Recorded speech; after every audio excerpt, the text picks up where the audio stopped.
घंटे भर से पति पत्नी लड़ रहे थे। दोनों बच्चे चुपचाप सहमे हुए माता पिता की लड़ाई देख रहे थे। अंत में पत्नी ने रोते हुए कहा, मैं अपने मायके जा रही हूं। पति तुनक कर बोला, कौन रोक रहा है तुझे? जा, अभी निकल जा यहां से। वो आंसू पोंछते हुए कपड़े बैग में डालने लगती। उसे कपड़े बैग में डालते देखकर पति का गुस्सा फुस हो गया, मगर फिर भी वो जोश में बोला, मायके तो जा रही हो, मगर सर्दी में बच्चों को कुछ हो गया तो देख लेना, मुझसे बुरा कोई नहीं होगा। वह एक हाथ से आंसू पोंछकर गुस्से में बोली, तुम्हें मेरे बच्चों की चिंता करने की कोई जरूरत नहीं है, अब मैं कभी भी लौट कर नहीं आऊंगी। इतना सुनकर पति चुपचाप बाहर बारामदे में जाकर बैठ गया।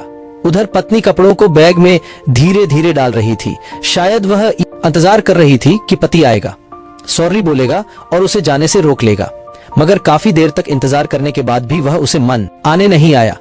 हार थककर वह बैग और बच्चों को लेकर घर से निकल पड़ी।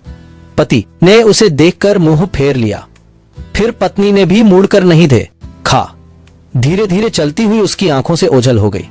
धीरे धीरे इसलिए चली, शायद उसे विश्वास था कि पीछे से आवाज देगा, मगर ऐसा कुछ नहीं हुआ। जब बस में बैठी तो चौंक गई, क्योंकि पतिदेव तो पहले से ही बस में बैठा हुआ था, शायद दूसरे रास्ते से भाग कर आया था।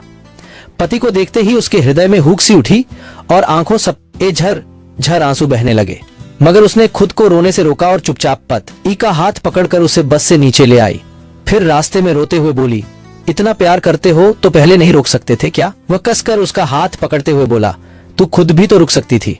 वह बोली, जांच रही थी तुमको कि प्यार करते हो या नहीं। वह बोला, तुम अच्छी तरह जानती हो मुझे तुम्हारी लत लगी हुई है, तुम्हारे बिना एक दिन भी रहना मुश्किल है, हमेशा के लिए तुमसे दूर कैसे रह सकता हूँ।